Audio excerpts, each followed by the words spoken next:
Good morning, everyone. Sorry for keeping you waiting. Good afternoon, good morning. Welcome to the GTPRN webinar on the recent WTSA meeting that was held in India in October. As you may know, GTPRN is a community for the few people who are working on telecom policy around the world. We are a small community, but we are growing, and the main purpose of this webinar is to get the academia people to know more about the important ITU activity.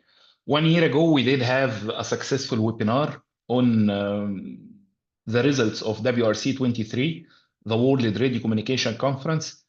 And I was lucky enough to be involved somehow in the preparation for WTSA 24.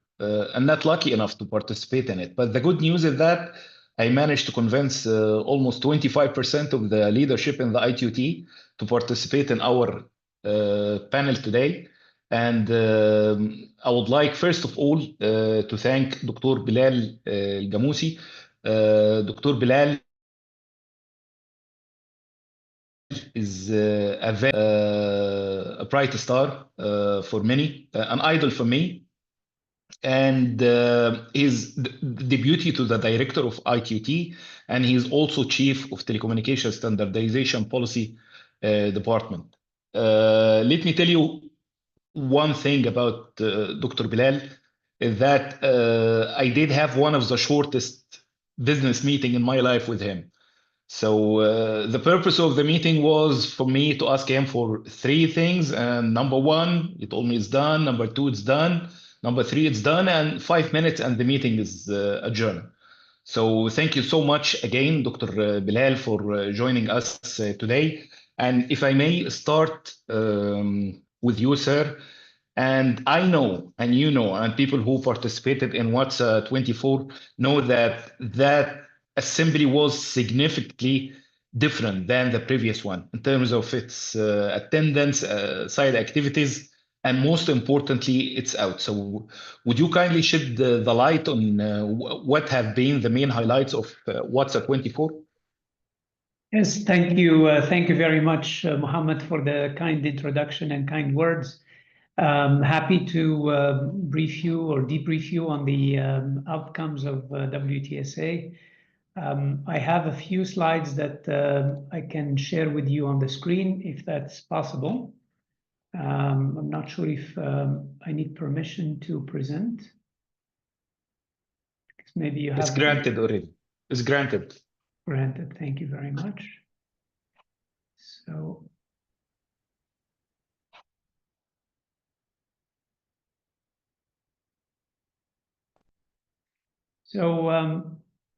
as you mentioned, this WTSA was perhaps the biggest ever in the history of ITU in terms of participation and impact. This is a picture of all the staff that were involved, or most of the staff that were involved in preparing this World Telecom Standards Assembly and for implementing it on the ground in New Delhi. We had close to 167. Dr. Bilal, sorry for interruption. I'm not sure if your screen is shared. I'm not able to see it. I'm not sure if it's only me. I have it shared. I think others can see it. All right. Please go ahead. Yes. So in terms of numbers, we broke all records. We had close to 3,700 participants at WTSA, including the side events. From 164 countries, 26% women participation, and 36 ministers, digital ministers that were present. And of course, the event was opened by the Honorable Prime Minister of India in the presence of all elected officials and all member states at the ITU. In terms of the gender milestones, I think we certainly broke the records in terms of women leaders, chairs of study groups. We doubled the number. And in terms of vice chairs, we had a 19% increase from the last study period. And in terms of the assembly itself, the committees and working groups, we doubled the number of leaders of the assembly itself, which certainly helped to the overall success of the assembly. We had many proposals, 210 written contributions from the regions, from multi-country proposals that were treated in 147 meetings, 600 hours of interpretation, and 286 documents produced during the assembly. The outcome was one revised recommendation on working methods, 44 revised resolutions, and 8 new resolutions out of the 13 proposed at the beginning. These are the new topics, the new resolutions. We had a new resolution on artificial intelligence, one on digital public infrastructure, another on the future, preparing the youth and doing succession planning for our leaders and delegates. A new resolution on trusted, inclusive, interoperable metaverse, communication technologies for vehicle-to-vehicle communication or vehicle-to-everything communication. This is certainly a big milestone based on many years of effort at the ITU in collaboration with the UNECE, as well as many other vehicular multimedia or vehicular companies. Sustainable digital transformation across multiple industries and technologies, continual improvement and evolution to meet new policy objectives, and finally, the caller location information from mobile phones to support emergency communications. So as you can see, the assembly was very busy and was able to conclude and find consensus on all 8 new resolutions that are now part of our WTSA proceedings. This is the situation room, as I call it. These are where we had many intense meetings with the team to prepare for various sessions of the plenary. This was my office in New Delhi with the core team that was supporting the plenary. In terms of Committee 3 results, that works generally at the working methods, we had 71 proposals. 23 resolutions were discussed, 2 A-series recommendations. There were 47 ad hoc meetings and 14 meetings of COM3 with its working groups. And this resulted in 2 new resolutions with 4 actions, 2 new resolutions plus 4 actions that went in the report of WTSA. And then 16 revised resolutions, with 1 revised 8.25 recommendation, no change to 8.1, and no change to 6 other resolutions. The other Committee 4 that was chaired by Ms. Tania, which is one of the participants on today's panel, she has done a wonderful job in processing and having significant output from the work program perspective. Looking at 71 resolutions, 38 of which were discussed. There were 88 ad hoc meetings, 15 meetings of the committee and working groups, and the result is 6 new resolutions, many of the ones I presented in a few minutes ago, 29 revised resolutions, and then no change to 3 of the resolutions. In terms of the side events, and this is the novelty at this WTSA, is that we had close to 20 special or side events, many curated and prepared by the ITU and organized by the ITU. Others were done by the host country, India, including the India Mobile Congress, amounting to 80+ hours of programming. And this gave real good flavor in terms of the implementation of the standards. And particularly for the youth and academia engagement, the Kaleidoscope Conference that lasted over 3 days was an amazing opportunity to engage with students, professors, researchers from academia, and an opportunity to bring them to India to participate and see WTSA in action. Also, in terms of youth engagement, we had the Robotics for Youth Challenge, which brought a lot of young students working on robotics and AI. In terms of media outreach and media engagement, this was tremendous in terms of 3.6 billion global media reach.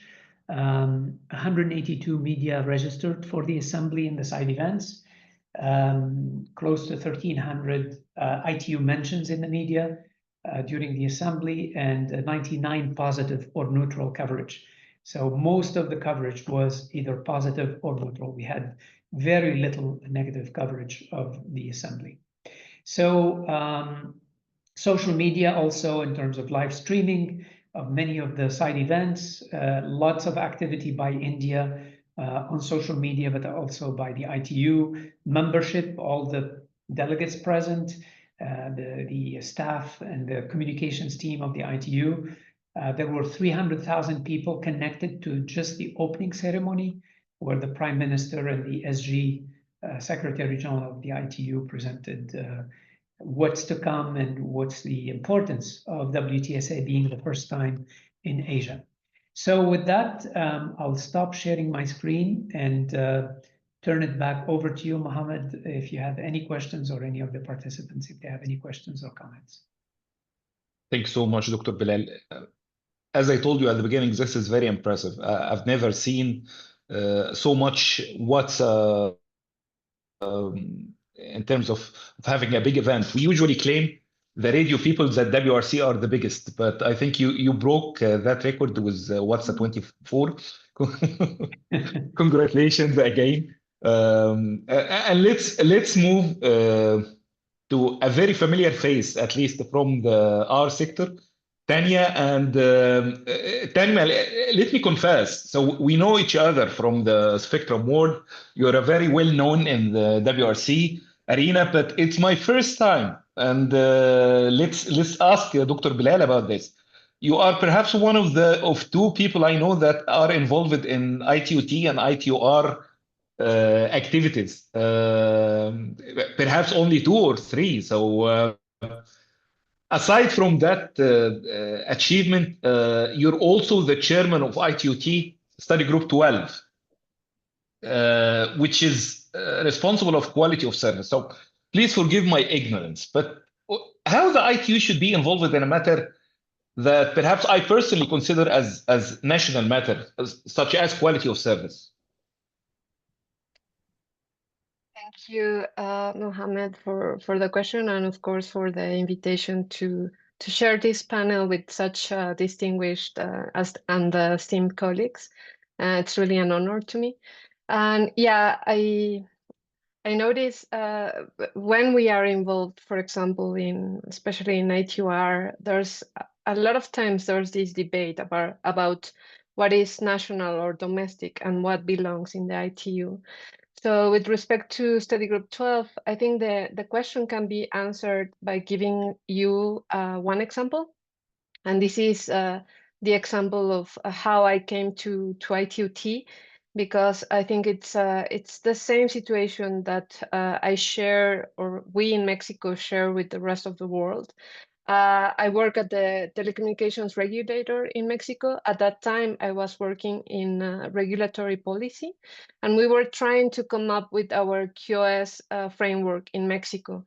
So after like 3 years of work, we couldn't achieve to get this, basically the understanding from the industry. And that is because they want all the regulation to be based on international standards and best practices. So, and whatever you want to impose at the national level for the industry, and this is one of the highest income generation industries in Mexico, telecommunication. So when there's that many economic interests, then it's really difficult. But one thing that for all the players in telecommunication, it's like I say, it's like the law or the Bible, it's ITU. So whenever you base your regulation in ITUT standards, then for them it is it is correct, it is acceptable, and then you don't have any problems at the national level.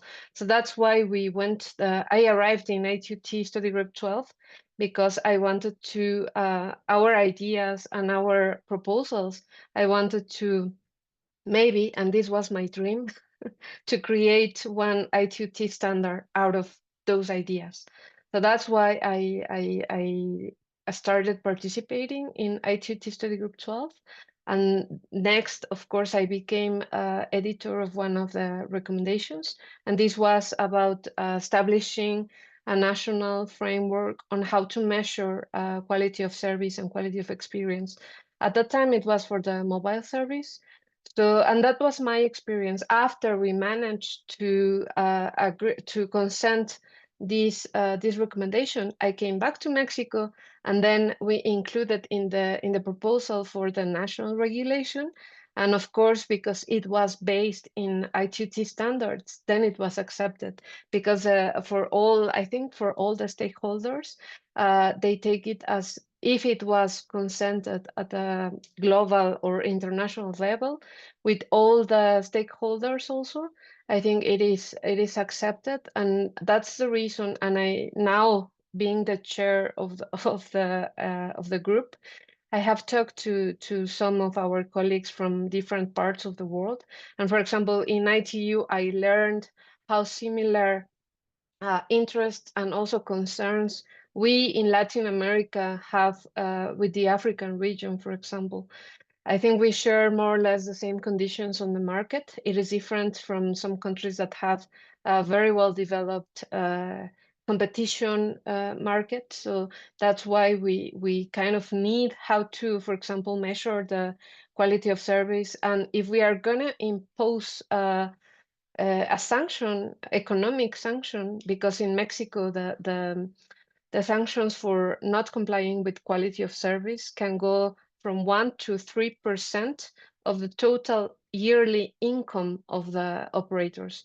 So that's a significant amount of money.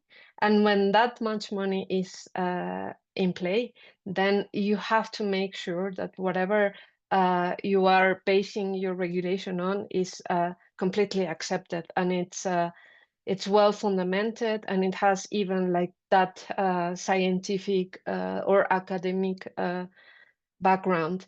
So in Study Group 12, we have a diverse community. I can say that we have all the stakeholders involved in the quality of service and quality of experience environment. So we have operators, we have the industry, we have equipment vendors. So whoever is developing the equipment that normally, for example, the regulators use to measure the services, they are there in ITUT. And then we have also academia is a very important part of our group. So they are the ones developing, for example, the new algorithms to measure quality of service in video or multimedia or the voice. And Bilal just mentioned about the car-to-car communication. So we have those standards in Study Group 12. And we have also one very important stakeholder, which are, of course, the member states. And member states, we have ministries, but we also have regulators, and they are also involved in our standard making process. So it's a good conversation, the one that we have, because in my case, the conversations that I was having in Mexico trying to establish this QS framework were more or less the same that I was having in Geneva but instead of dealing, let's say, with the Mexican telecommunication mobile operators, I was dealing with Orange or with also the operator in Germany and they have operations in Africa or in Asia. So it was at that time, if we managed to get this consensus, because all of the ITUT recommendations are developed by consensus, and it means that it represents the view and the perspectives and the agreement of the meeting, then it is something robust. And that's why I think all of us regulators, we are looking at ITUT and try to get these standards. And actually, we base our regulation on those standards, and then it's easier somehow. Thanks so much, Tania, and congratulations again for being one of two who are involved in the T and the R sectors. Now, for people who are interested in security, please enjoy the talk of Professor Yom. Professor Yom is a very prestigious academic in Korea. He's also the chair of Korea Privacy Council, and he's one of the longest standing ITOT chair, and he was the chair, if I'm not mistaken, ITOT study group 17 responsible of security. So, sir, you have a lot to tell us about security, and let me ask you this specific question, because I know cybersecurity has been on the top of priorities for the ITU. And frankly speaking, we all feel like the issue of digital identity for online services is something that we all care about, whether someone can steal my identity. And we have, I think, witnessed several incidents that has been attributed to compromise authentication online. What is the role of ITU in that? What the ITU can achieve to resolve that? Thank you, Mohammed, for inviting me. It's my pleasure and honor to express my views. Actually, building security and confidence in the use of ICT, as you mentioned, is one of the top priority for ITOT, especially ITOT Study Group 17. I'm a former Study Group 17 chair for past 8 years. And the Study Group 17 rule is to providing high quality implementable recommendations in the area of securities. In this regard, WTSA 24 agreed to modify many WTSA resolutions, such as Resolution 50, cybersecurity, Resolution 52, countering and combating spam, and Resolution 58, encouraging the creation and enhancement national computer instance response teams, which will be the foundation for the security work in Study Group 17. In addition, as you mentioned, digital identity with the strong authentications using multi-factor authentications is a key trust infrastructure to provide a secure and trustworthy ICT services. There are currently 3 generations of digital identity. First generation is silo model, where it is based on one single decentralized identity server. And the second generation is a federated model, which connect a multiple authentication domains using a single sign-on. And then third generation is a decentralized identity management, which consists of the entities such as the issuers, data subject owners, and verifiers. Recently, ITU launched a digital identity world forum in association with a Linux foundations, and then first government consultation committee, I think that will meet very soon. And then that models digital ID wallet has a critical rules to play for data subject owners, where various identity information can be managed in the digital wallet, and then such as a digital identity information as needed can be delivered to the necessary verifier to ensure a privacy.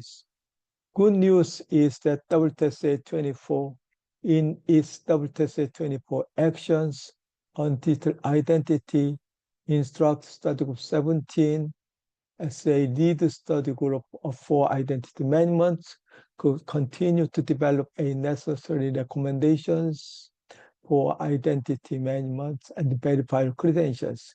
It also encourages study group 17 to further study new areas of the identity management and then verifiable credential standardization topics, and to coordinate and then promote standardization activities. As a summary, ITU needs to accelerate international standard work for this very important area, and then develop a best practice and promote awareness raising activities to benefit from it. Thank you. Thanks so much, Professor Yom. Now let's move a little bit to the private sector. And my friend Ahmed Riyad is a very well known in the region. He's a senior director of strategy and industry development at Huawei. But if I may say, Ahmed is one of the few in the industry that you can ask for his opinion, for his very fair opinion. So Ahmed, given your role in the industry, how do you think we can align the priorities of the private sector and countries and member states to achieve global standard and to harmonize the standardization process around the world? What is needed from both sides?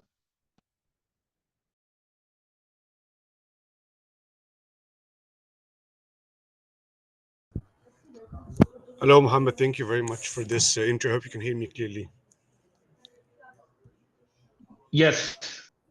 Great. So just quickly to add on this one, and I think it's a very good question, and I think it's in the right venue to be asked when we talk about WTSA as a part of one of the most important assemblies of the ITU. So first let me start saying that I've been to the WRC in Dubai, and I've been to WTSA in India, and I can assure you that the numbers in WTSA were more, just to be clear on this one.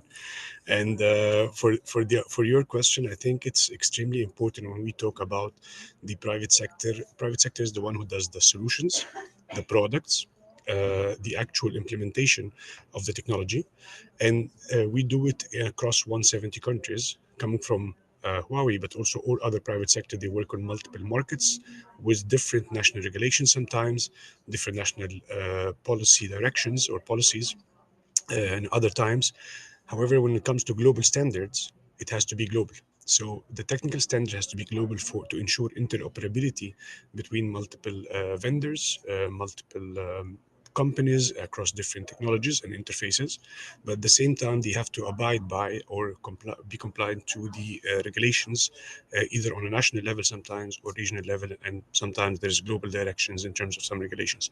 And in this aspect, I think ITU is very well suited, and especially when we talk about ITUT as well, because here it's not only about the technical standards only coming from technology part, but also it includes a lot of regulatory aspects as well. For example, ITUT study group 3 that works on economic affairs and different things regarding the regulations. For example, when we talk about different aspects and regulations when it comes to technologies like AI, especially with the governance part of it or the regulatory part of it. And this has to be also mixed with the technical part. To give you a very concrete example, from my role as senior director of standardization strategy and industry development, so I oversee multiple technical organizations like SDOs who have a lot of private sector involvement and work, but they're missing the member states or the countries aspects, where it's extremely important because the countries is where we implement these solutions at. And also I'm involved in a lot of work with other United Nations organizations, which mainly has the countries or the member states work, but they're also missing the technical aspect of private sector, because I think ITU is one of the few, if not the only UN agency that has the private sector as a direct members of the organization, along with the 194 countries or member states.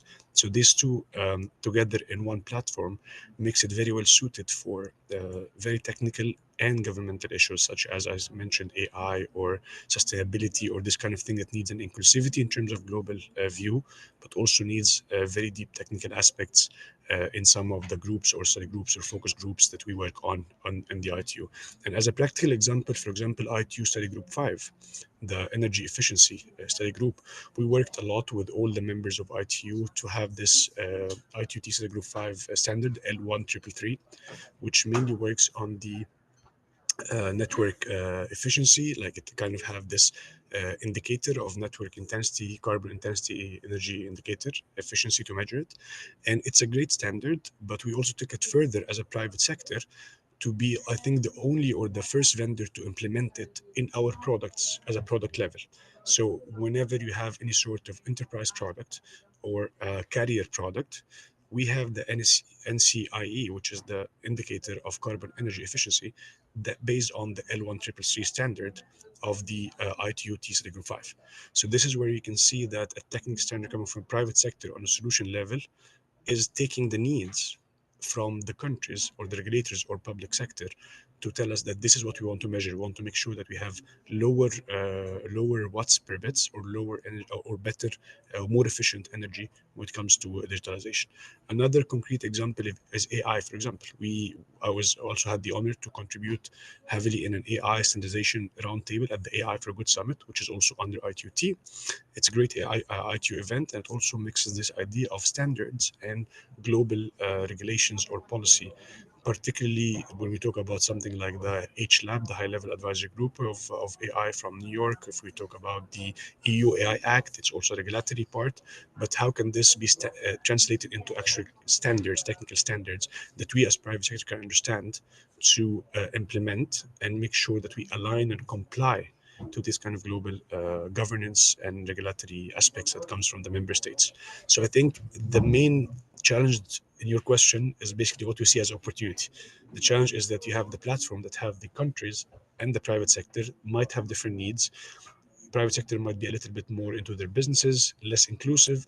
Regulations and member states might be more inclusive, more into the sustainable, affordable connectivity part, but might not have exactly the know-how of the solution. So that's a challenge to bridge, but also we see it as an opportunity because it's the only place where we can have these negotiations freely, and we can have this kind of possibility to bridge the gap between the needs of the markets and between the technical aspect that we can include in our products. And it's a two-way thing. So one way we push some of our business and solutions to try to show it to the markets and member states and countries, but also it's a pull direction that we try to understand what's the needs and requirements in multiple focus groups, study groups, and also in other sectors within ITU, and align it with other organizations, either SDOs or United Nations organizations, to try to have a global view on creating a product and a solution that can match most of the markets we are working in. I'll stop here and get it back to you in case you have any further comments or questions. Thank you.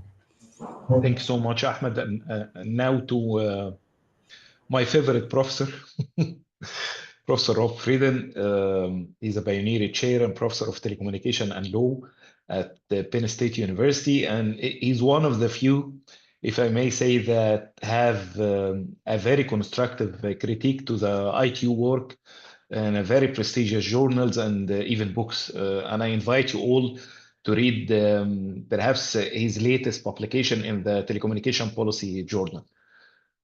So, Professor Rob, we know that standardization can promote scale efficiency and benefiting consumer and operators.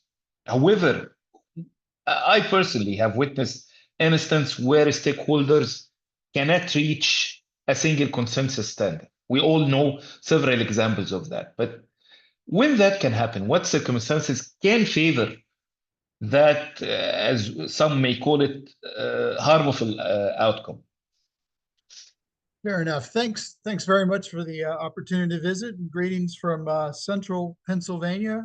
We are centrally located in the middle of nowhere. We're 500 kilometers south of Toronto and about 200 kilometers northeast of Pittsburgh, and just not far from here. We're -3 Celsius, not far from here, 180 centimeters of snow.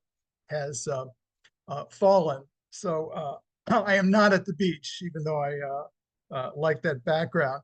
I have worked for a number of years in telecommunications policy and law, and I have the benefit of sort of looking at what one would call the political economy, the cross currents that affect whether a consensus can be achieved or not. And in the ITU, there are plenty of successful instances, and in broader telecom and the internet, there has been great success. And I would say the internet protocols, the ability to use different vintages of equipment, different manufacturers, is a success story. Similarly, 5G is a success story, but you juxtapose 5G and 6G with what preceded it, with an alphabet soup of different standards and a balkanization of the marketplace, CDMA versus TDMA, the group special mobile standard, a Chinese standard, and the like. And when you have that, you end up with cell phones that have more chipsets, faster battery depletion, and a fragmentation, balkanization of the marketplace. So when it works, the IT process achieves a global standard, not only in terms of technical operational standards, but also of spectrum. I would call your attention to the fact that the standardization process should be looked in the context of both spectrum and operating technologies. So you mentioned economies of scale, scope, and operational efficiency. What's not to like about a single market where you have a single production line and arguably your device, your equipment is accessible throughout the world. That happens sometimes. That achieves a level competitive playing field. And what's not to like when savings can be passed on to consumers. What I look at are instances where consensus is not achieved and where you have individual corporations with a perception of a first mover advantage, a superior technology, and a decision to operate unilaterally and have a go-it-alone attitude. Similarly, countries can achieve or execute a go-it-alone attitude or approach, and that becomes a part of foreign relations in industrial policy. So in a nutshell, we have many instances of success, maybe consensus by exhaustion, but consensus nonetheless, juxtaposed with instances where industrial policy, first mover advantages, a go-it-alone strategy, unilateralism fails to achieve that consensus.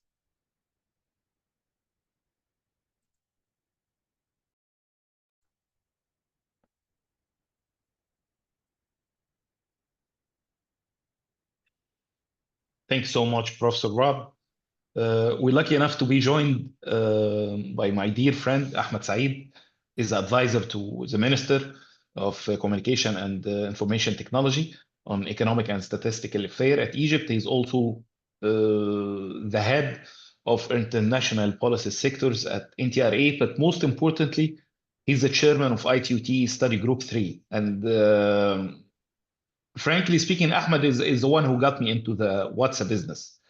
And that's because every time I'm abroad, people ask me, do you know a guy, Ahmed Saeed in Egypt? Yes, I know him. Please tell him congratulations on the OTT recommendation. That was years ago, but I still remember that. And thanks again, Ahmed, for joining us today. And given your role as the chair of ITUT Study Group 3, which is responsible of standardizing of economic and policy aspects of the telecommunication sectors, what topics are currently under study in your distinguished study group?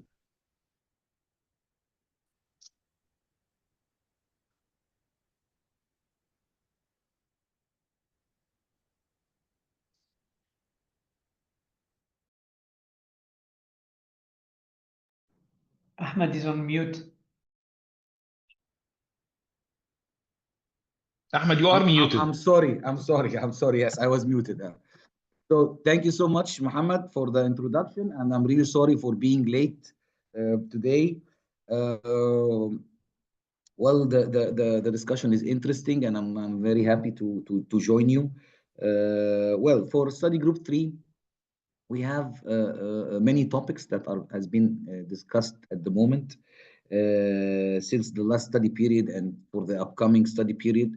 You know, study group 3 is related to regulatory and economic aspects of telecom. So most of the topics are topics that are touching with regulations and policies. And also on the other side, there are some economic side of these topics that are very important to be studied in our study. So if we took it from the regulatory side, we have like topics related for example, related to IoT. There we have like studies related to the guidelines on tariffs and regulatory aspects of Internet of Things of IoT. Also, we have topics related to machine also discussed, also tackling the regulatory side of machine to machine and the cost of charges of machine to machine. We have also one of the hot topics that has been discussed in study group 3 is mobile financial service. We have plenty of work items related to mobile financial service, ranging from consumer protection, cost of charges, e-commerce using mobile financial services. Also, we are studying the DCB, the direct carrier billing. And you know, a topic like mobile financial service is one of the topics that are very important, especially for developing countries. That's why it's one of the hot topics that have been discussed in OTT. You mentioned also the OTTs. Okay, so the OTT, I can say it's the one of the core matters that have been discussed in study group 3 since 2015. You know, due to the change in the landscape that the OTTs have done to the telecom landscape, OTT is important to be studied. Also, the matter of regulatory aspects of OTTs is very important since currently regulating OTTs is not a topic that is pleasant for all the stakeholders. But in general, OTTs is well studied in study group 3. We have studied regulations, regulatory aspects of OTTs, consumer protection issues related to OTTs. Also, we recently were talking about the how could be there is a fair collaboration between the MNOs and OTTs on a fair basis. Also, recently, during the last meetings, we introduced a new topic to study group 3, which is the AI, the artificial intelligence. You know, artificial intelligence is moving fast everywhere, and as my colleague Ahmed Riyad was talking about artificial intelligence, I think artificial intelligence is a hot topic that is discussed in all sectors right now. I mean, like the T and the R, the D sectors are studying it heavily. So I think study group 3 would look into matters related to AI, and we started with a technical report on how to develop an AI strategy, a national AI strategy, and that work item was approved last meeting in study group 3 last July. Other matters ranges from issues related to internet connectivity. We have work items on digital transformation regulation. Also guidelines. We have matters related to the guidelines to how to size and estimate the fees of authorizations and licenses. Also, matters related to the study of one of the new things that have been introduced, also the network slicing, which was regulations related to network slicing. Also, regulations related to IPv6. And we had a report on challenges and use cases and the related economics and cost and advantage of IPv6. So I think this is in a nutshell what we are studying currently, and maybe we're also maybe a good also topic that we are discussing is the universal service funds. So and universal service obligations in general. We are studying it. Actually, we had recently we had a report with which was issued. So I think this is in a nutshell what we are looking for or looking at the moment in study group 3. I hope that I give like a helicopter view on what all the topics that have been studied there. Thank you so much, Ahmed. I guess you're going to be very busy in the next study cycle. Good luck with that. And now perhaps, last but not least, to our youngest chairman of ITUT group, Miss Anna Dekanik. I hope I'm pronouncing your name correctly, but frankly speaking, Anna, I was planning to focus on your role as the chair of working group in CETEL in preparation for WTSA and WTDC and the WICET, but I didn't notice that you have been appointed as the new chairman of study group 2, responsible of numbering, and I guess you are not only the youngest in our panel today, but you are also perhaps the youngest ITUT chairwoman. So congratulations, and I hope you can give us the chance to have some information about the activities in your distinguished study group. And Mohammed, I want to add something, please, about Anna, because Yes. Anna was a very active member of study group 3. I want to note this. Very active member, vice chair in study group 3. So you're previewing my comments. You're previewing my comments, Ahmed. Thank you very much for study group 2, but we will miss her in study group 3 anyway. So thank you, Anna, for the work that has been done during the past period in study group 3. Thank you very much. Thank you both. And I can assure you I'm not that young, but thank you very much for the opportunity to participate in this panel. And yes, it's my great honor to serve as the chair of study group 2 for the coming study period. And in my view, study group 2 really is a foundational study group in that it's related to one of the original core functions of the ITUT, and that is the management of international numbering resources. So among our other activities, study group 2 is responsible for developing the overall general principles for NNAI, so naming, numbering, addressing, and identification, in terms of the allocation, the assignment, the reassignment, management, reclamation of these assigned resources. In this vein, we're responsible for a whole suite of numbering related recommendations. I think the most well-known is recommendation E.164, which is the International Public Telecommunication Numbering Plan. So, all of this may sound a bit archaic and perhaps a little dry, but I can assure you that study group 2's work is more relevant than ever.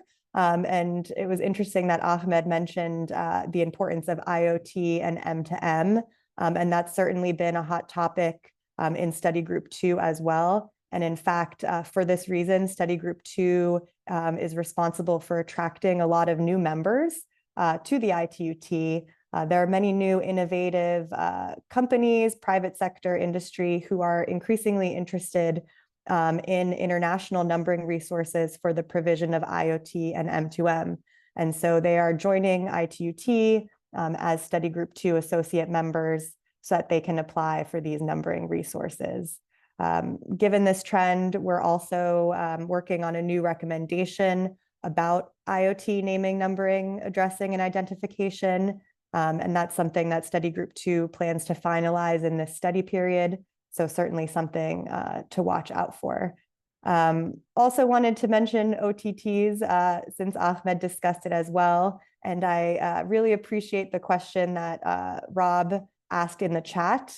And that's basically the fundamental threshold question, right? What do we mean when we talk about OTTs in the ITUT context? And so to this end, study group 2 is the lead study group for service definition.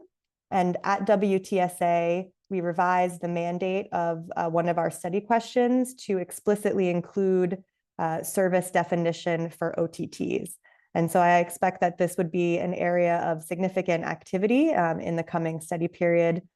I know that there has been some, let's say, frustration with some member states that study group 2 hasn't been working on this issue fast enough to keep up with the needs and interests of other study groups working on this topic, such as study group 3.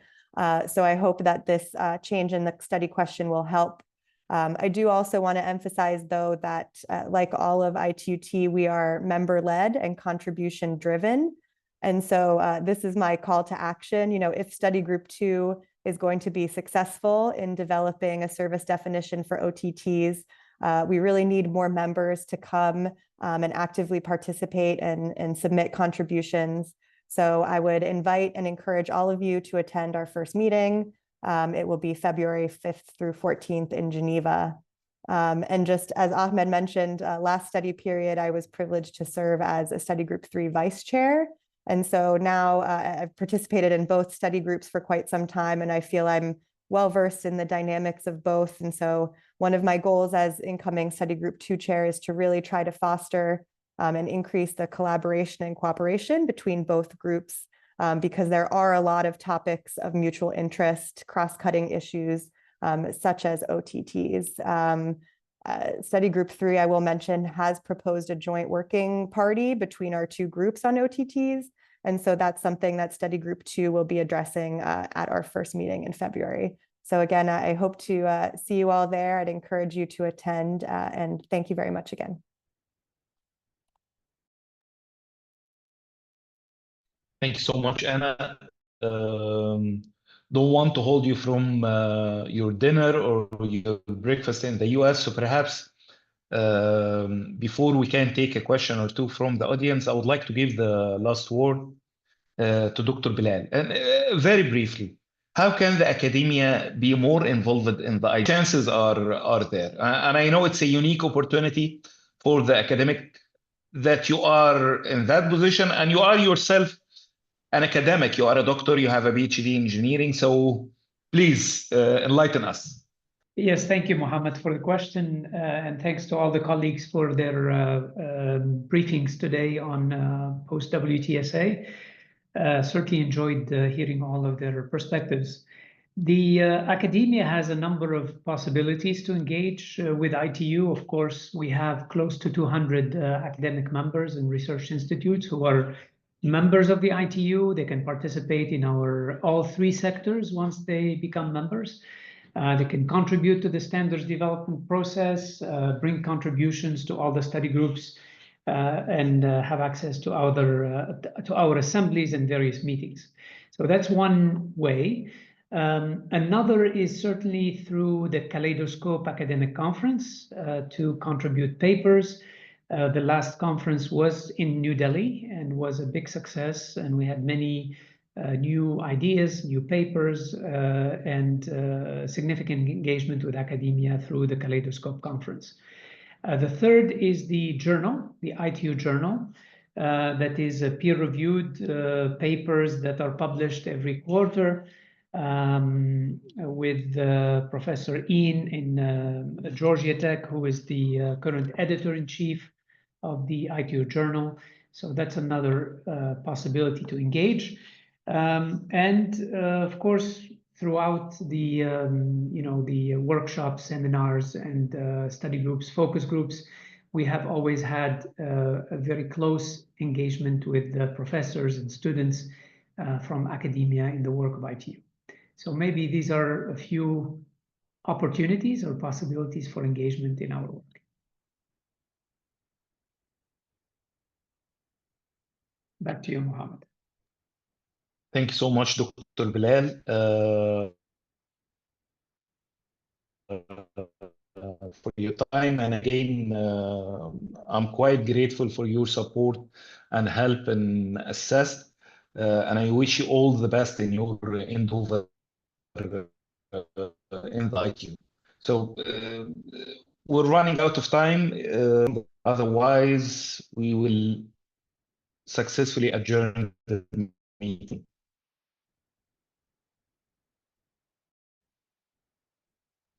All right. So I've always which means we finish on time.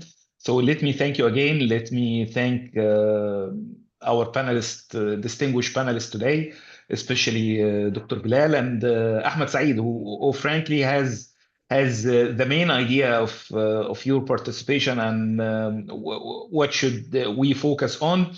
And last but not least, this recording and this webinar will be featured in our GTPRN issue to be published next month.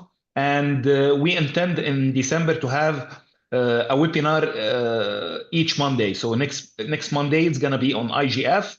The next Monday is going to be on non-terrestrial network. And the last Monday in December is going to focus on AI. Thank you so much for your participation today. Appreciate your support, your time, and hope to see you soon. Thank you. Thank you. Thank you very much.